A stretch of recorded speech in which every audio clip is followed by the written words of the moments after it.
Rome is a city with more than 2,700 years of history, where every street can hide layers of the past. Beneath modern sidewalks, there are ruins, temples, and roads that reveal how an empire managed to organize much of the ancient world. Although many people know only the monuments and postcards, Rome functions as a living archive of Western civilization. Its buildings, traditions, and stories preserve decisions made thousands of years ago. By looking beyond the surface, we realize that many ideas that shape the modern world, such as laws, politics, and urban organization, have their origins exactly in Rome. According to Roman historical tradition, the city was founded on April 21, 753 BC, a date so important that the Romans themselves began counting time from it. They called this milestone ab urbe condita, which literally means since the founding of the city. For centuries, this system was used to record historical events, as if Rome were the very starting point of history. The name Rome itself also carries an ancient mystery. The most famous version says it comes from Romulus, the legendary founder of the city. But some historians defend another hypothesis. The name may have Etruscan origins, linked to a word that means river. That would make sense, since Rome was born on the banks of the Tiber, a geographical detail that helped transform a small settlement into a center of power that would change the fate of the world. The legend of the founding of Rome is one of the best-known stories of antiquity. According to the myth, the brothers Romulus and Remus were abandoned as babies and ended up being nursed by a she-wolf on the banks of the Tiber River. The image of the Capitoline wolf, the she-wolf protecting the two brothers, has crossed centuries and still appears today in sculptures, coats of arms, and symbols scattered throughout the city, as a constant reminder of Rome's mythical origin. Today, Rome is the capital of Italy and is home to about 4.3 million people in its metropolitan region. But living in Rome means living daily with an unusual scenario. Subway lines that stop when they encounter ruins, modern buildings constructed next to ancient temples, and neighborhoods where history seems to cross centuries without disappearing. In few cities in the world does the past remain so present in everyday life. It is no coincidence that Rome became known over the centuries as the Eternal City. Interestingly, this nickname did not arise in the modern era. It was already used by the Romans of antiquity themselves. The idea was simple. Empires could fall, rulers could disappear, but Rome would continue to exist. And, in a way, this belief eventually became a historical prophecy. Rome also holds a geopolitical peculiarity unique on the planet. Within its own urban limits, there is an independent country, the Vatican, considered the smallest sovereign state in the world, with only 0.44 km².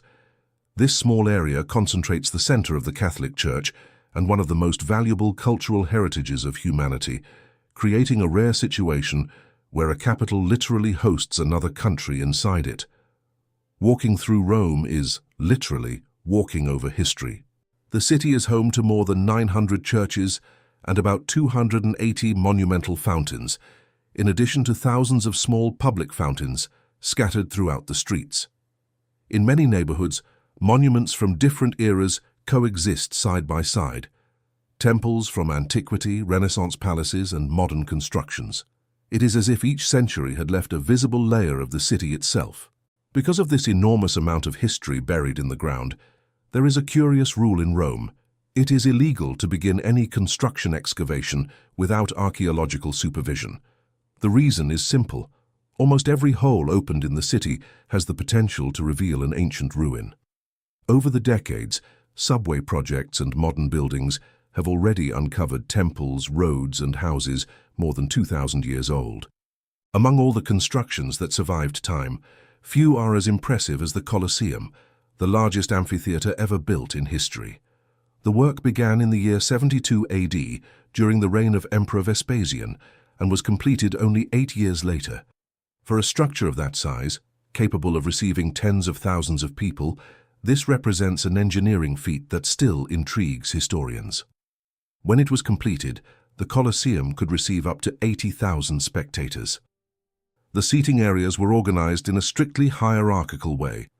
Senators and elites stayed close to the arena, while women, foreigners, and poorer people occupied the upper levels. The building itself functioned as a physical portrait of Roman society. Each place in the stands reflected exactly the social position of the person sitting there. Even with so many people gathered, the Romans already had ingenious solutions for the comfort of the audience. The Colosseum had a huge system of retractable awnings called velarium, which covered part of the arena to protect spectators from the sun. The most curious detail is who operated this system. Sailors from the Imperial Navy, accustomed to dealing with sails and ropes, a naval adaptation applied to architecture. During the nearly 400 years in which the Colosseum remained active, it became the stage for one of the most brutal spectacles of ancient history. It is estimated that more than 400,000 people died there, including gladiators, prisoners of war, and condemned individuals. For the Romans, these events were public entertainment and demonstrations of the power of the Roman Empire, a visual reminder of who controlled life and death inside the arena.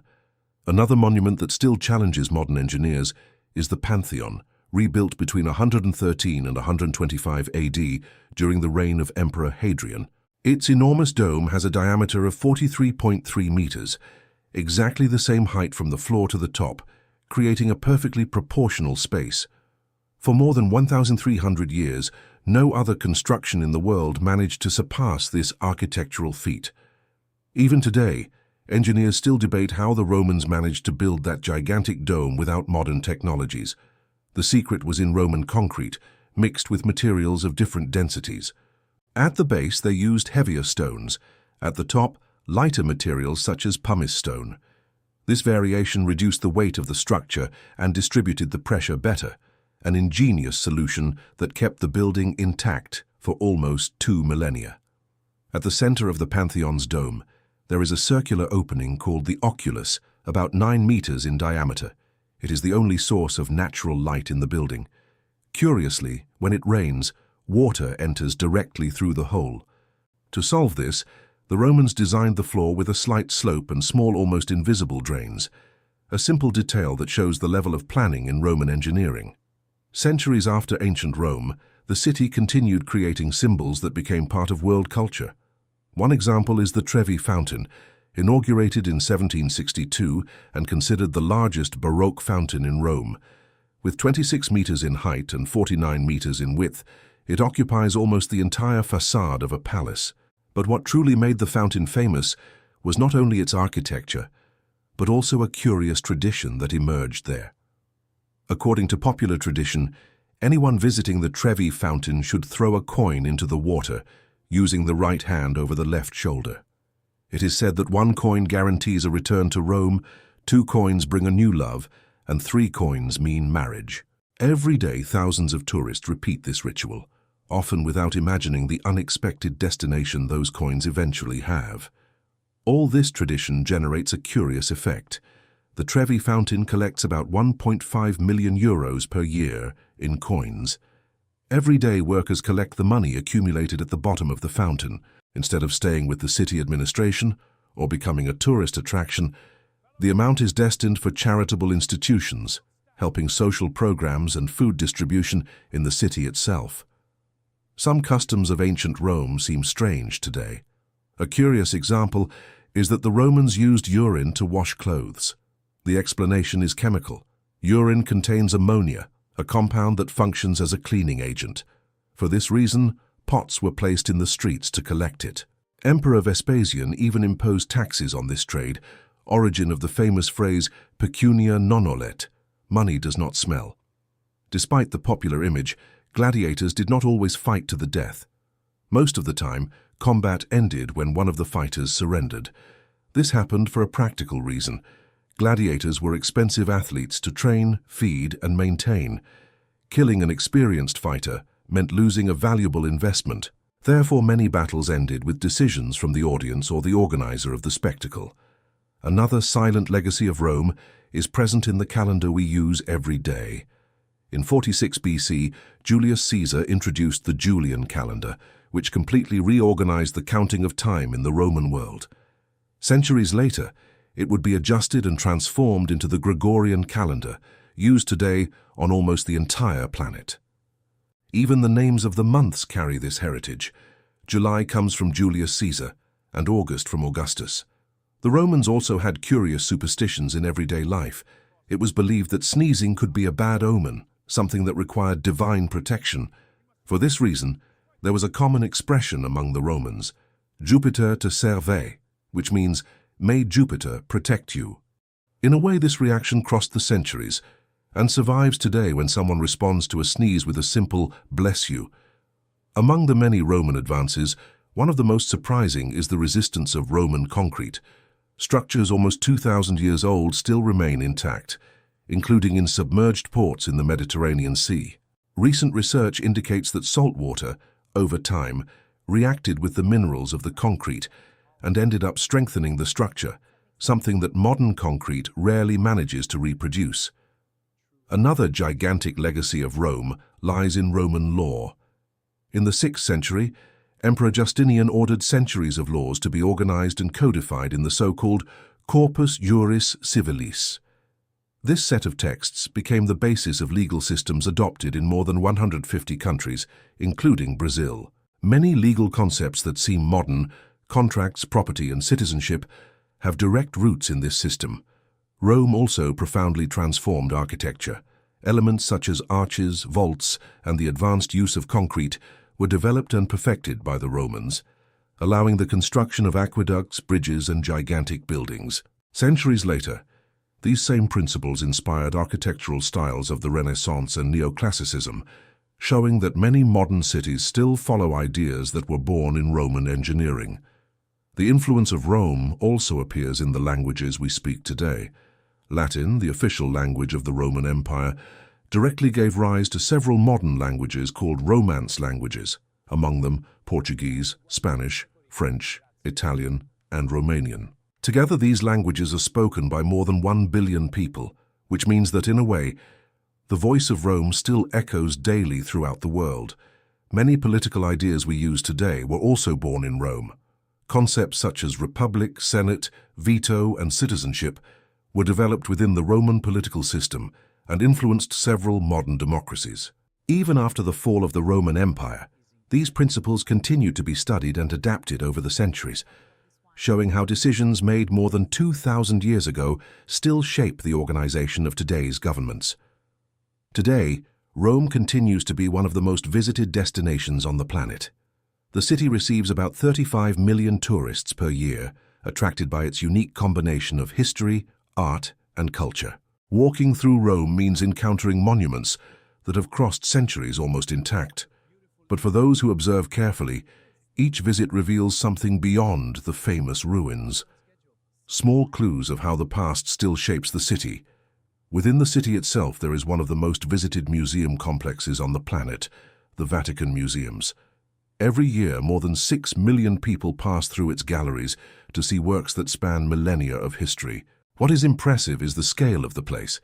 To walk through all the corridors without stopping, it would be necessary to walk more than 20 kilometers.